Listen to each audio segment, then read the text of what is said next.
and start. I want it to start coming from here, not from here. And so that's the key. I'm going to play a couple of things here, and I just want you to listen to kind of what we're doing. First of all, I got to turn down here. I think I put my cell phone on silent, so yes, I did. So just as a reminder, because it would be me that it would be ringing instead of one of you guys, but wouldn't hurt to make sure. One of the things that I like about that really is always fun with fingerstyle for me is that I basically am able to just entertain myself. I just love the sound of the guitar. I love the sound of the guitar. And so I take a chord, just a simple chord, just an E chord, and by doing the same move with my left hand, the only difference is what I'm going to do over here with the right hand. And so, for instance, there was a tune that John Denver wrote back in the 70s. I can't remember the name of it right now, but I remember the tune.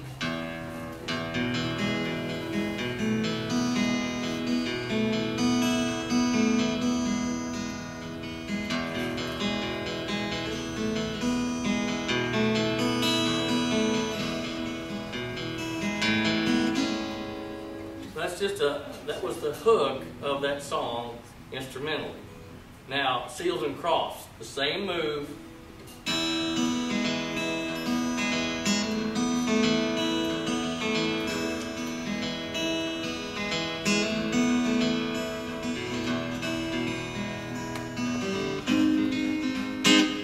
So, the same chord, same move, the only thing different is what I'm doing down here.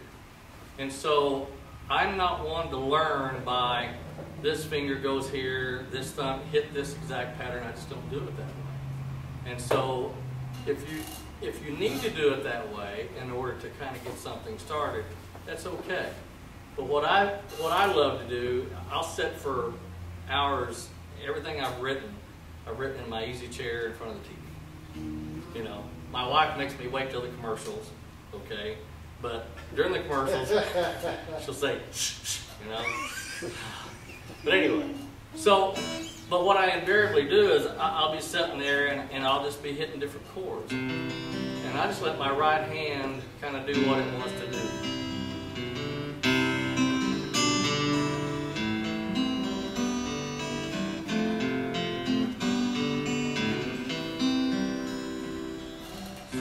How simple it is or what I'm doing, I'm not sitting here looking at this hand trying to make sure it's hitting the right thing. I'm letting that flow. And so what I want you to try to figure out to do on your own, find a chord that you like the most and experiment with it until you start to put something together that I call it music. You know, that's what I call it. The song I want to try to teach you before we leave tonight, or at least part of it, the Sunset, that's exactly how I came across it. You know, number one, I don't read music. I don't know how to read music.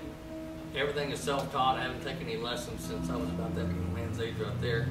And so a lot of the chords that I play, I can't really even tell you what they are. I can tell you how they sound. And so what we want to work on here tonight is to get your right hand going the way you would like to hear something play. And so I want to teach you just this first movement here, just this first chord progression position right here. And so I'm taking my index finger, putting it on the 3rd string on the 5th fret. And taking my 3rd finger, putting it on the 4th string on the 7th fret. This is an A minor. If you hit A minor, be able to reach it. Oh boy.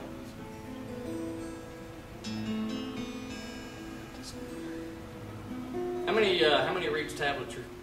Do you do tab? I don't have the patience. Do you do tablature? No. It's confusing. Yeah, okay. Is it confusing because in fingerstyle it's really confusing because there's a lot of notes to try to make something happen. If you're playing single strings, just a lead work, the tablature is one thing. But trying to, and so I came up with a numbering system about 8 years ago that we were working on getting that back out, but it's a lot easier to do that. So let's go back to this original chord here. I play it this way. So I want you to experiment just a little bit with how this sounds. Here we go. Take the 5th string down and just go 1 string at a time. Now I use the thumb and these 2 fingers. This is because that's just the way that I do it, just the thumb and 2 fingers.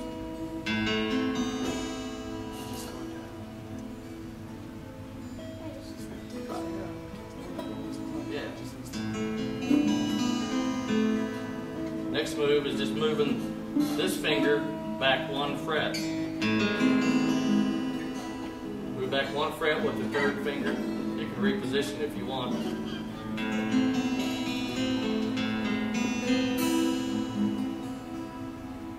Okay? Now, they're both on the 5th fret, 3rd and 4th string. Then 1 more move. 4th fret? Yeah, 4th fret, 4th string, 4th fret. Start over.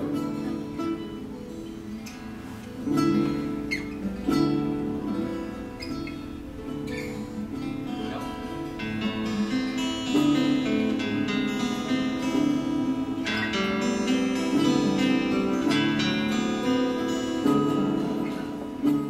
That one there, what are you playing on there? Okay, right here I've got the 3rd finger on the 3rd string, 5th fret. Afro button.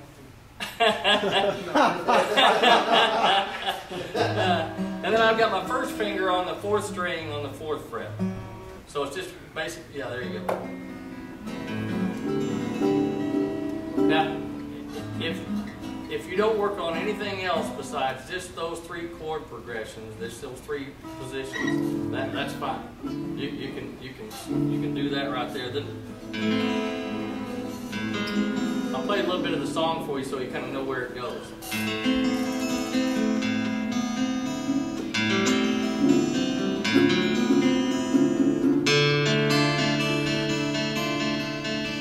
D minor.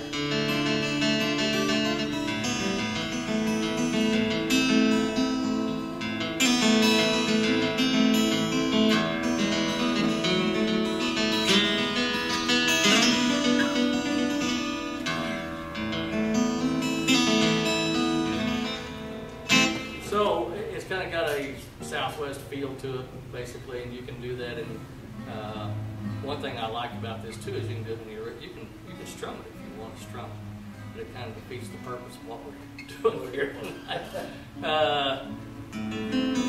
I kind of like. I'm a country guy, and so I kind of grew up around the Chet Atkins, Jerry Reed era. Played a little bit of banjo, not much, but a little bit, and so.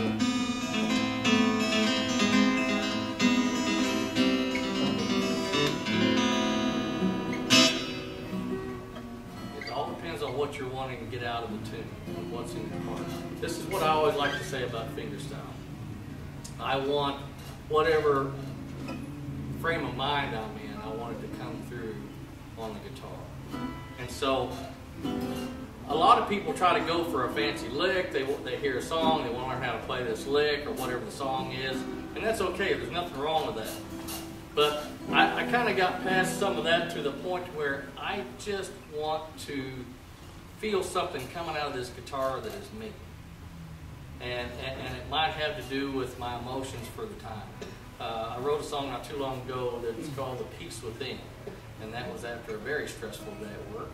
And, you know, there's a lot of stress right now in the world, and it's just kind of, well, you know, the times we go through. And so I got home, and when I picked this guitar up, the stress goes away. And so, you know, the emotions came out on the guitar, and it just came together. And so that's what I find more rewarding than just playing, you know, Eric Clapton songs. Not that that's not fun. that's good stuff. That's not the same kind of have it coming out from you and you're hearing what you're feeling, right, as opposed to putting a feeling onto what you're hearing. Right, right. I understood what you said. Yeah. Right. In other words, I'm just giving you a hard time. It's better to hear what you feel than to try to put a feeling on what you're hearing. Make sense? Yeah, I heard that twice. I'm not sure. I think I'm with you.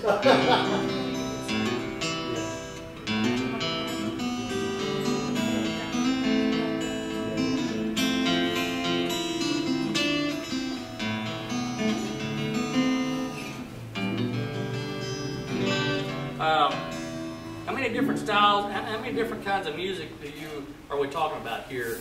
Who does rock and roll most of the time? Anybody do any rock? I know you do a lot of rock. Okay, and so who primarily do you listen to? Is there somebody that you listen to that you like the sound of the way they play? I like Hendrix a lot. Yeah, I kind of figured that. Yeah. Jimi Hendrix was quite a player, man. What about you? Well, I listen to a lot of Clapton too. I listen to a lot of mostly the heavier stuff, like Dimebag Darrell from Steve Panther, stuff like that. A lot of progressive rock, like John Petrucci, of course Steve Vai and Joe Satriani. Okay, so quite a variety. Yeah, I like a variety of stuff. I listen to a lot of what schedule? Yeah. What about you? What do you like? We listen to a lot of jazz at home. Yeah. We listen to a lot of classical. We listen to flamenco. Try to expose these guys to some different styles. And if we do anything, modern, it'd be more on, like for example, rock would be more like the Mexican rock type. Right. But yeah, mainly we like to stick to just instrumental. Yeah. Instrumental. Good. Yeah. I listen to a variety of music too. Jaime does some DJing too, and so he plays a variety of different kind of stuff. I'm sure depending on whatever the situation is, whether it be a wedding or whatever it is, he's playing all different kinds of stuff. The mood. That's right. It's mood music. You know. Let me give you an example here.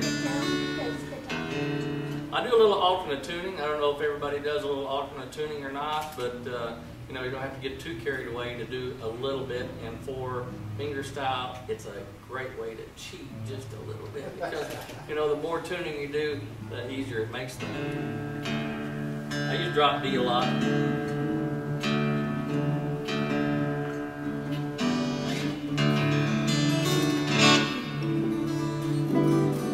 Something I was working on not too long ago was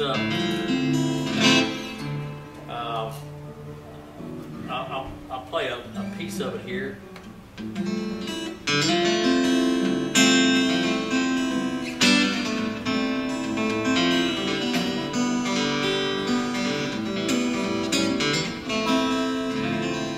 And it goes along with another thing in D minor, but I started working on just that one chord and just that one move to try to come up with something totally different using the same chords.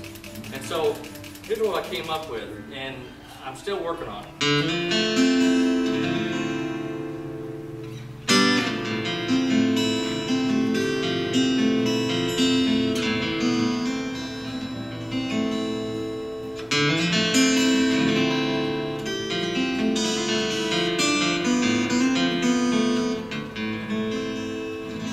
And so that's how one thing leads to another. It's the same chord. It's nothing different. All I'm doing is doing a little something different with my right hand to make it stand out and to kind of slow it down. I listen to a lot of acoustic music. I listen to the background on a lot of stuff. I listen to a lot of commercials. I don't know about you guys, but there's a lot of guitar stuff being played on commercials. A ton of it. And so my wife would say, "How come you're running it back?" I said, "I want to hear what's on that commercial." She said, "Oh my gosh, get over yourself." I said, "No, wait a minute, it's great."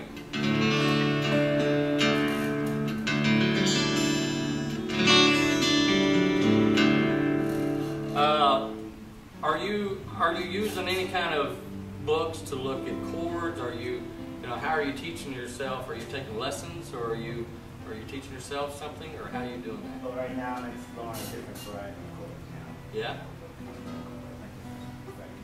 Yeah? That's fun. So are you doing that on your own, or are you looking at... Yeah, right now I'm doing it on my own sometimes. Last year taught me how to do chords. Yeah, great, great. So with that, do you take any of those different chords and put them into something, a song of your own, a tune of your own? Have you... Like sometimes just sit back in my room and just come up with stuff I never remember about it. Yeah. Yeah, I know. Matter of fact, I found some old demo CDs the other day from a few years ago, and I played them. I thought, man, I got to relearn it because I forgot all about it, you know. Well, that's good. That's great. Anytime you're picking the guitar up and looking for something new, it just, to me, it brings something out every single time. And so I guess what I want to try to get at here is I want you to explore the basics and let your right hand start finding your own style of playing. Now, when you said something about flamenco, that's some serious stuff. I mean, those guys are very disciplined. I mean, they won't hold a guitar like this old country boy does here. You know, it's a whole different thing. Yeah, and I mean, there is no, and it is one string at a time. They go through the whole thing. I've never had the patience to really do that. I just want to play, you know.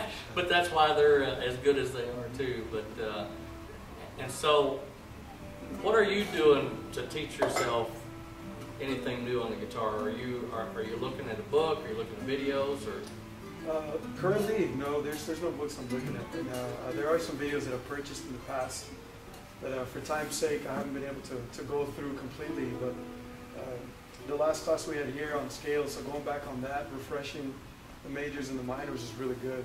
Yeah. Kind of going back through and doing that. Most of the stuff that I've been playing now has to do more with strumming. right? When I'm playing in a group, and so I've left the finger. I mean, there was a while when I wouldn't even touch a pick. I hadn't used it. I was all finger. Now I'm having to go back to some of that. Yeah. To rework my hand. So I noticed nobody's wearing a thumb pick but me. Is that pretty well the way it is? Do you ever use a thumb pick? Like, because I was cutting to top me like 15 months, so definitely Yeah, he's probably teaching you the right way. yeah, like, cause like, when he tried teaching me, I couldn't do it, I couldn't teach other. Yeah. Well, that's the other thing. I taught myself how to play banjo when I was 16, and also Chet. If you look at some of the old Chet film, you'll see he's using the pinky to kind of anchor his hand a little bit. And so the thumb and the first two fingers is all I use, and I'd get lost if I tried to. This was just along for the ride, and so. But that's the way I've always done it.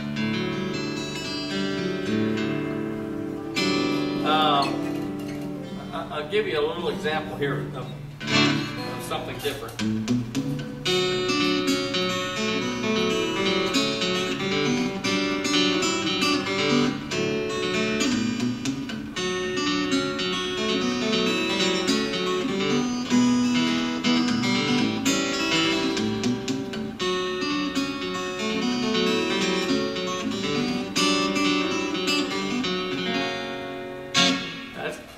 Just a little bit of Nashville, just a little country stuff, Doyle Dykes, a little Chet, that kind of thing. So there again, it depends on what frame of mind I am.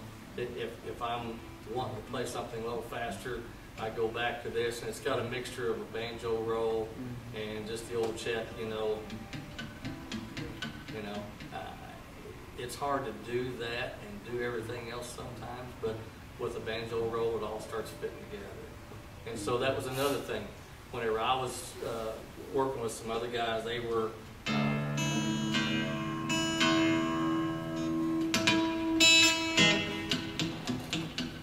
they had that going all the time.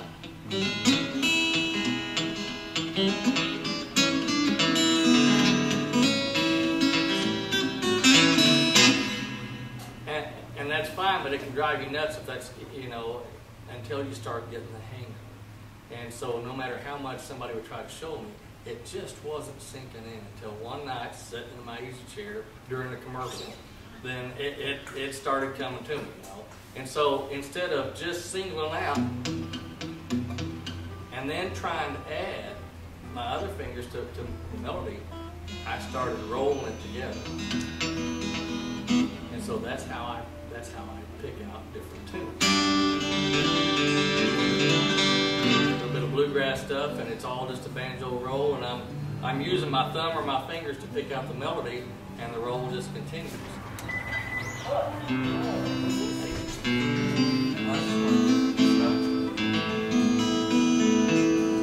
Okay, let's go back up here before we forget what we did. Let's go back to this position over here on Sunset and see if we can hit it.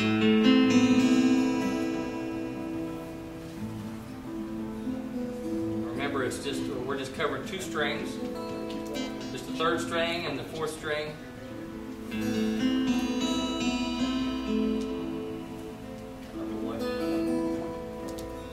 Get there. There we go. Yes, good job, young man. Good job.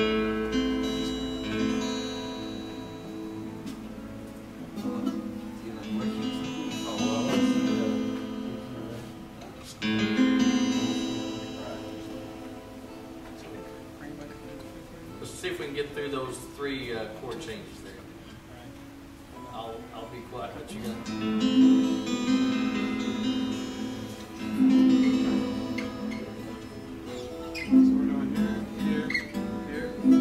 It's here, here, all on the same fret. Okay.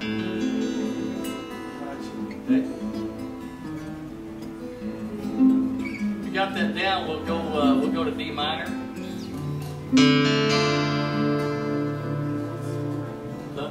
The whole thing with D minor there again is the sound you're trying to get, and so. Lifting my index finger off this, put my pinky down on the small string.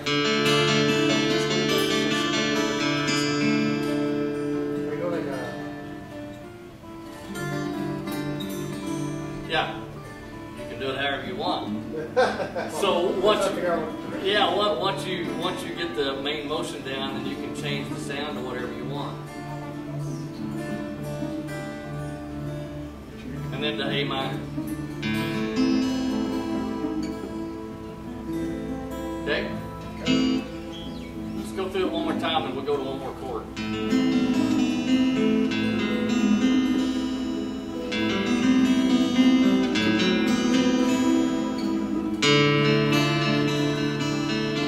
D minor.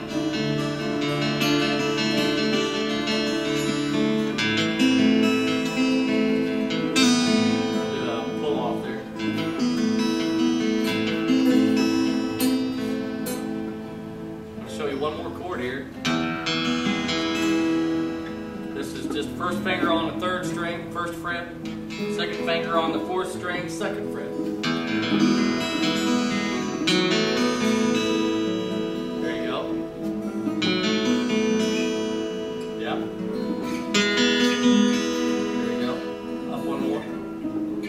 Right there. And then all the way up to the 7th fret. And then back to A minor. Let me run through it.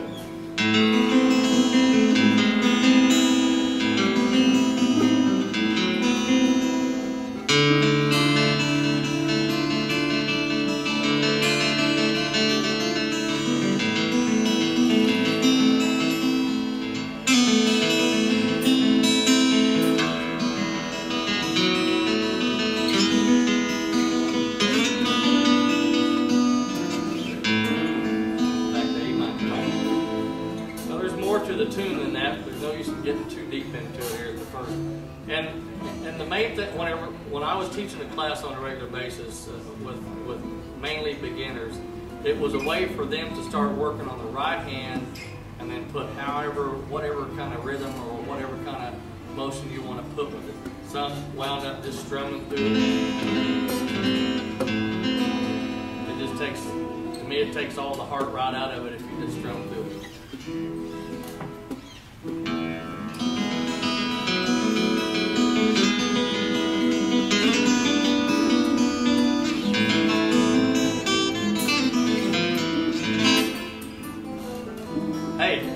wasn't that easy. Come on. I got a minute here. Yeah, you got it right off the bat.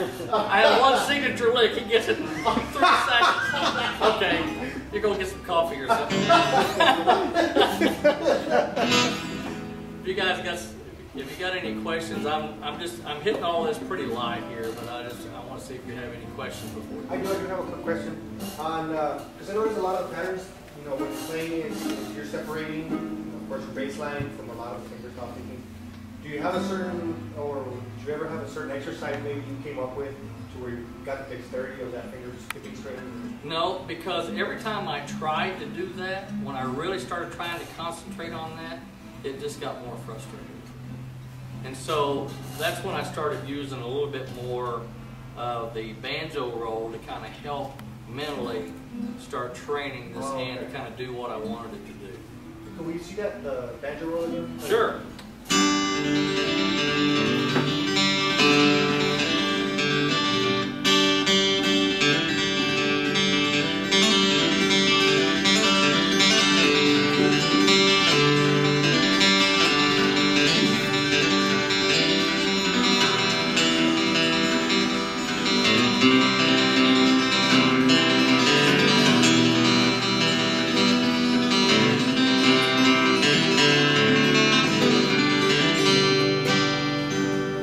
Now, can you tap that for me now? No. That'd be a strange looking tablet. Yeah, no, and definitely, I've gotten to that too where I see tablatures and then I have a hard time, you know, kind of putting it into place because most of the times, you know, especially if there's somebody to tap it, not a magazine, you'll have a hard time, you know, figuring out. First of all, you'll read it and you're like, well, what chord is it? You know, so I think that it's easier in a way of, okay, this is the chord and this is kind of the pattern, you know. And Right. Yeah, you feel it until you figure it out. Instead of playing note by note and having to read it or memorize each note you're strumming, you know, because sometimes I've seen a lot of young kids playing guitar, and you know, and they read a tab and they're doing all these movements, you know. Right. And then I kind of look at it and I can tell, well, why don't you just bar, you know, and just kind of hammer on the fill out, pick it out, you know, instead of having to do note by note and moving all around the fretboard, you're in one position. I can usually pick out somebody pretty quick that's learned everything by tab because it is very definite note, you know, and that's okay. But at some point in time, you got to put the feeling into what you're playing. So just don't let that go by, you know.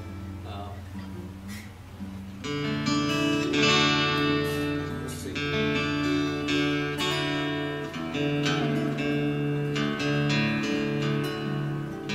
I also listen to, of course, a lot of the older rock and stuff. Obviously, for me, is what I listen to. But Jim Croce.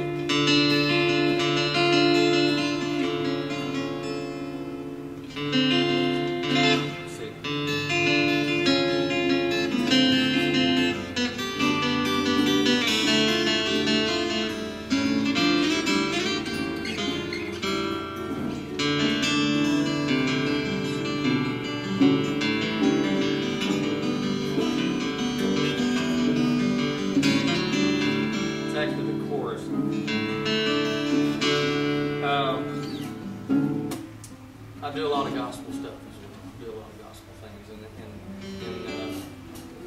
one of the things I've really enjoyed about fingerstyle with some of the old gospel hymns is that you're not overplaying. There's some things that's better played nice, clean, simple. State the melody, like Chet always said. State the melody. Don't put more than you need to it. And so that's what I find about a lot of guys whenever they're trying to play something. They'll put sometimes a lot of chimes or something in there more than what they really need to. And so I always try to play it just as clean as I can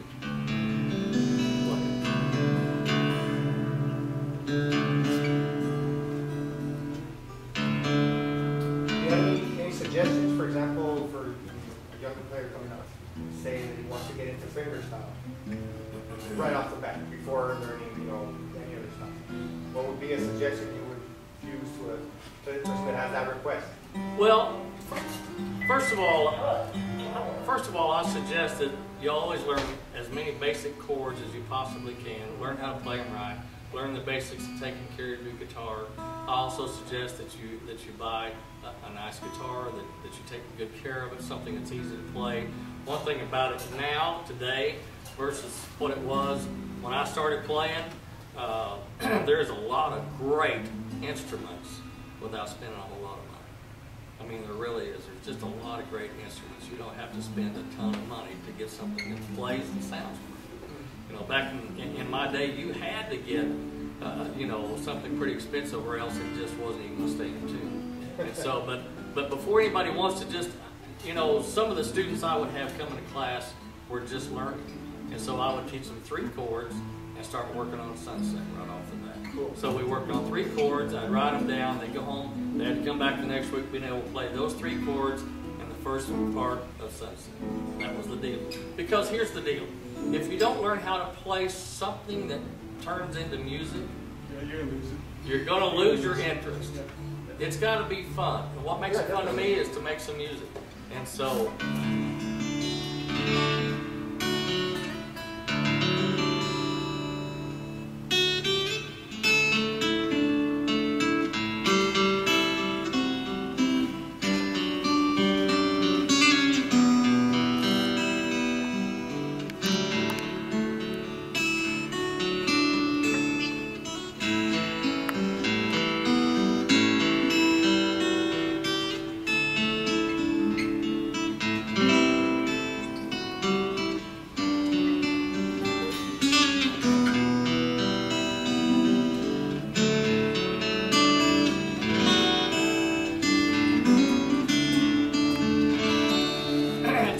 song, What a Friend We Have in Jesus, and all I did was just take some simple chords and started figuring it out.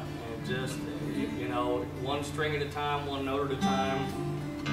I also cheated a little bit. I got on YouTube and watched Doyle Dykes play. So because otherwise, I ain't that smart, buddy. So, you know, that's another thing. YouTube is great. Stay off the bad stuff. YouTube for guitar lessons is great because the only thing is, the camera guy has never got it where you want him to be. Yeah. Wait a minute, get back over here. I don't care about the rest of it. Show me this. But you know, anytime there's a clear shot of what they're doing on the neck, once you figure out the tuning, because there is a lot of alternate tuning stuff going on, and that can drive you crazy. But Dadgad is another popular one. Open G. I play a lot of open G tuning. Could you, just for the lesson's sake, you know, show the open, sure. The open D tuning? Open D? Well, okay. But you don't have to tune it, just kind of go over what the strings are. Oh, no, I can't tell you. I'm a do-it guy.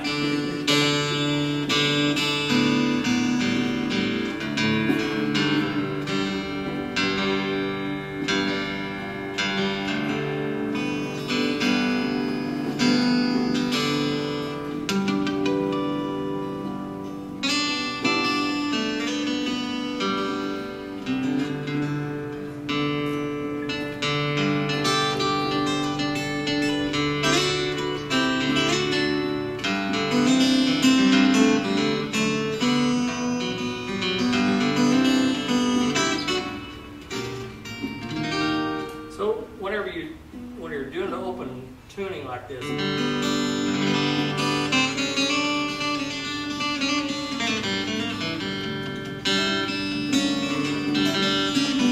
that's the rule. Yeah. That's a banjo tune. Yeah. You know, that was something else I stole from Doyle.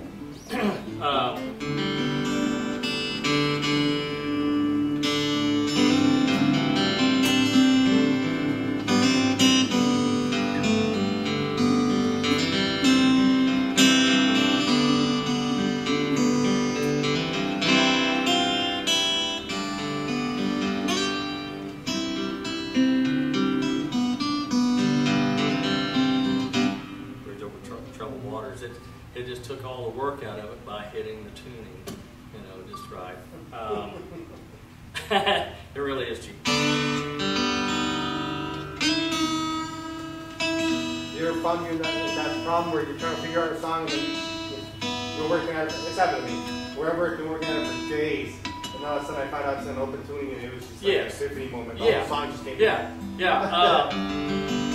Chet Atkins, back in the 60s and 70s, he played the song Both Sides Now. And I tried almost all my life to figure out how he was doing that. And then I stumbled across this tuning, and it's another form of open G, but it's just the top string tuned down to D, the fifth string tuned down to G, and that's it.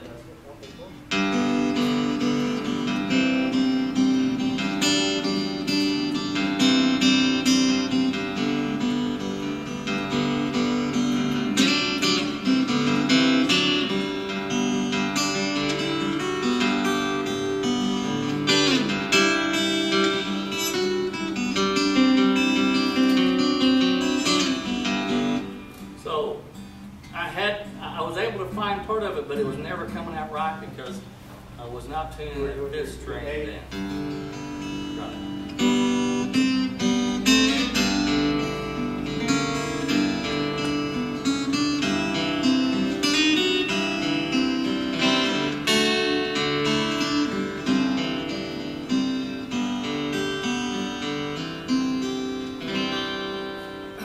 So everything that I'm doing right here is just, there again, it's just from setting down, messing with some alternate tuning, finding a few things,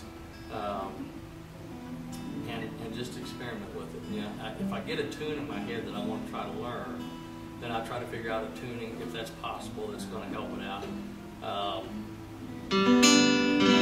We played, what was it?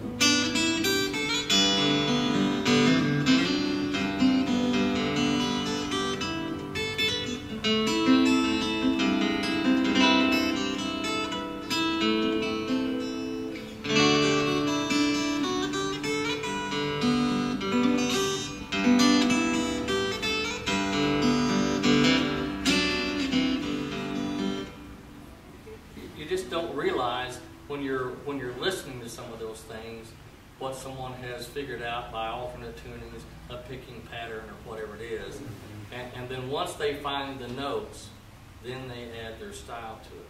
If you go to YouTube and you pull up Chet Atkins playing this Don McLean song, you will hear him playing. For one thing, he's playing a $15,000 Olsen guitar. Hello. But he could pick up one for $295 and make it sound just as good. It doesn't matter. But he's playing this very song, Starry, Starry Night. What is it? Vincent. It's Vincent. And it's just, you know, he makes it sound, you can always understand. When Chet's playing, you can always hear the melody. You always know what it is, whether it's a Beatles tune or whatever it is. And I've got some other friends that kind of put, like I said, too much on it. They kind of, to me, overplay the song. I like it nice, clean, and to where somebody might say, "Oh, I don't know what that is." You know, it all. You know, I will be sitting 5 foot away or less from my wife and be sitting here playing, just working on something, and every once in a while she'll say, "Well, I like that." But most of the time I come across, most of the time I'll play something and I'll say, "What'd you think of that?" She'll say, "Oh, I'm sorry, I wasn't listening." I don't think I can do it again, you know?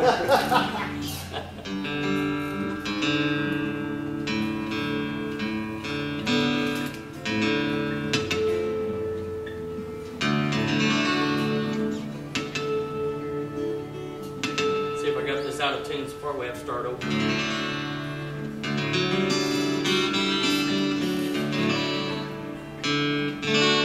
Okay.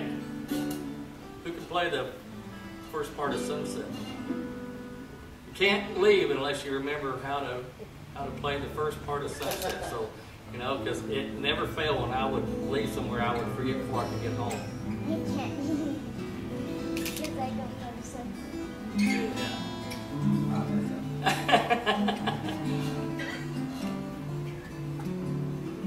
Okay, you're cheating. You're making it way too easy. You need a bottle of water? He has the tendency to do that. I'm sorry. I don't have headphones, though, right? I like that. What's the strumming pattern you're using, though? Are you going? Up and down. Also.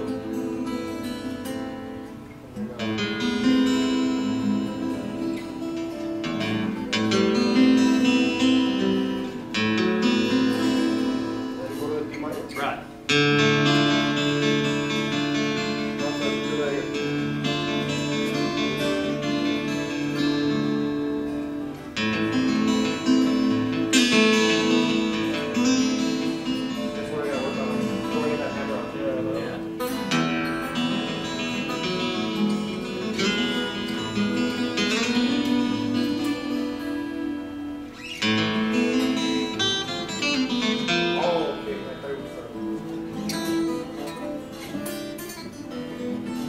Now, don't you be improving on my leg. You need to go do something better. I'm my own. Yeah. Frankie, you didn't tell me that he was. You want me to swap seats with him? Well, I will cheat. I will do something here that's off the wall, and so you can't. No,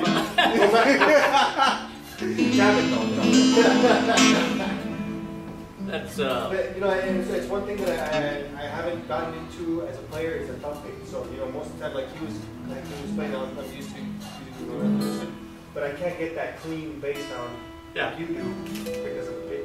right. And I know Frankie, you guys have got some thumb picks up here now. I know you do. This Doyle Dykes is a good friend of mine. I don't know if you've ever heard of it before or not. If you haven't, well, you might try his website, doyledykes.com, DYKES.com. He's one of the finest fingerstylists in the world. It's more of a country style. It's not going to be flamenco or anything like that. It's going to be a country type style. And so he learned a lot from Chet. Played with Chet whenever whenever he was still around. But he tours all over the country, and I just happened to. I had quit playing for 17 years, and in '99 I got back to playing again. And I happened to meet Doyle, and he was a big inspiration to me. And so this is his pick. Fred Kelly speech pick, and they made a signature model just for Doyle, and so he got me hooked on these about 10 years ago, and so I've been using them ever since. But if I'm playing a nylon string, or depending on what song I'm playing, I may not use a thumb pick. I don't always use one, and so I got a song I wrote called My Amigo, so it's got kind of a Southwest style to it, but I'm not obviously a purist, and so it's always going to sound a little country.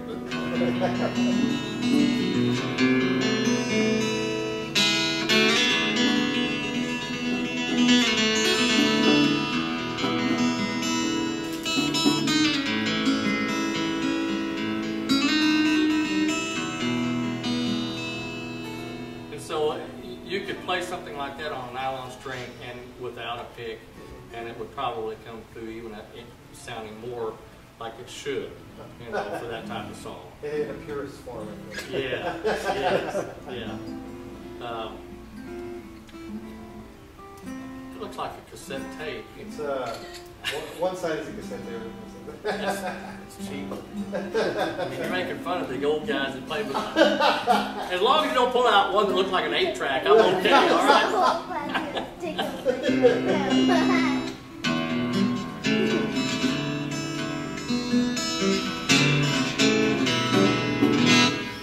So, if there was anything that I could recommend as far as fingerstyle to bring you along, there would be some websites, there would be some people to look up on YouTube for you to watch. And once you hear and see some of these guys, then you're going to realize where I've kind of gotten my inspiration from. Doyle is a big one, Chet's a big one, Tommy Emmanuel. Listen, have you ever listened to Tommy Emmanuel? Yes. Well, that's where the making guitar comes in. Oh my goodness, what an instrument, what a player, and so he's just amazing. But anybody here ever seen him in person? Not in person. Well, let me tell you. I was sent from here to you 3 different times for 3-hour sessions in Austin. and I learned one lick. And I hurried home and did it as quick as I could so I wouldn't forget it, because he's just an amazing guy. Just an amazing guy. And the thing about that really impressed me with Tommy is that whatever his emotions are at the time, he's not having to figure out how to play.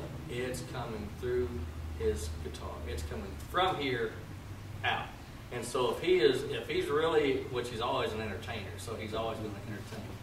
But whatever he's playing, he usually doesn't play it the same way twice. I mean, he can. If he wants to play classical gas, he can play it note for note, believe me, just like Mason Williams. But he usually does it the Tommy way. And so he's an inspiration. There again, I went to YouTube.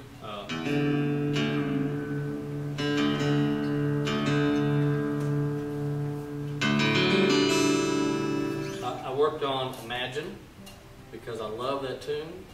I don't necessarily agree with all the things that it says, but it's a great tune. And so what I listen for too is I listen to songs and think, man, that would be a great fingerstyle tune. I don't know, it's not that I can always just go home like Chet did and sit down and start playing it, record it, and have it on record by tomorrow. But I listen for those things. And Imagine was one of those things that he did an awesome job on. Has anybody heard Tommy do that? Good, I'll go ahead and try it. Because if you're going to say, oh yeah, I've got the album, oh well, I'll play something else.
When I first heard that from Tommy, I just thought, oh my goodness. And of course, he can take what I just kind of did right there and the emotion that he puts behind every note. That's what I want to learn.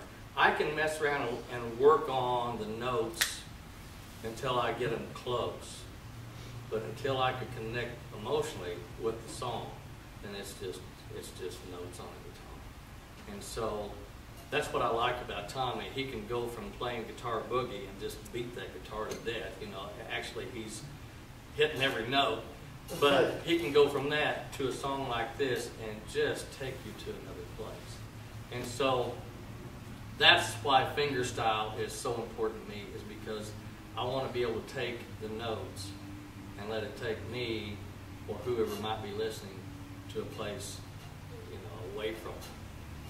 all that traffic out there on Joe Paddle or something. Don't do it while you're driving. Yeah, I gotta get away from here. Yeah. So, is there? I know I haven't tried to get too in depth here, but I'm trying to hit this in an overall picture of what fingerstyle means to me. And so, no matter what style you're playing, it can be classical. I've got some great friends that are classical. I've got some folk guitarists and singers that are great friends. It's all their heart in what they're doing. And so that's why it's all interesting. If you look at my CD collection, it is everything. You just can't imagine what all it is, from big band to orchestra to classical to, I don't have anything to do. It's not that I don't like it, I just don't have any. But I tend to get stuck in one genre, basically. And there's so much to learn in that one genre that if I start skipping over into something else, then for one thing, I can't do all that stuff. All those riffs that he just played. I mean, that stuff is awesome, but I just get lost in it. I can't get there. And so, everybody's got their own deal. And that's what I want you to find, is how to get the music out of this thing and what it is to you, and let that start coming out on the strings. So I would advise you to go to some of these websites, go to YouTube, pull up Tommy, pull up Doyle, look at Chet. Pete Huttlinger, he's another friend of mine, and he was a fingerstyle guitarist for John Denver before he died. And he played banjo for him as well as guitar. Great player. There's several. So if you click on one of those and you hear something that you really like, there may be one song out of all that you really like, and that's what you want to look at. Look at that song, work with it, learn a few of the notes, and then start working on it. You can take anything. You can take, I'm tuned. Let's see.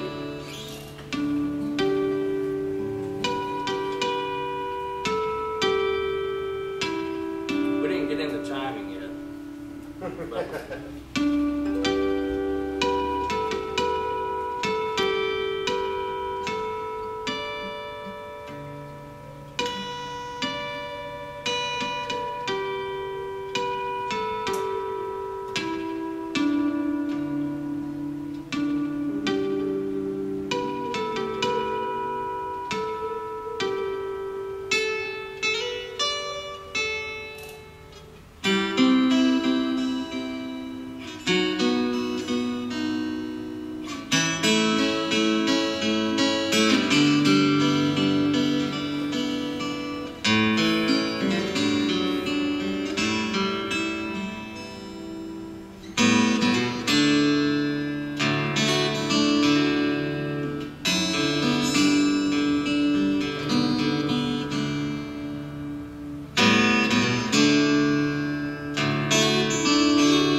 that's just Amazing Grace done a little different. Very different. Yeah. And so that's what's fun, is to take a song that you've known or you've heard all your life and work with it and figure out how to do it your way, put your heart into it and make it mean something. That's the fun stuff. So I hope I haven't bored you guys tonight. I hope not. Just understand that you've got an opportunity to do something if nobody in the world ever wants to hear it but you, please enjoy it. You know? Doyle told me something a long time ago, and I usually sign stuff the same way on email or whatever, but he said, you know, music is a gift from God. We need to share it. And so at whatever level that you're playing, you're supposed to share that with as many people as you can. And so if I leave you with anything, I leave you with that. Share it. And thank you for coming out tonight.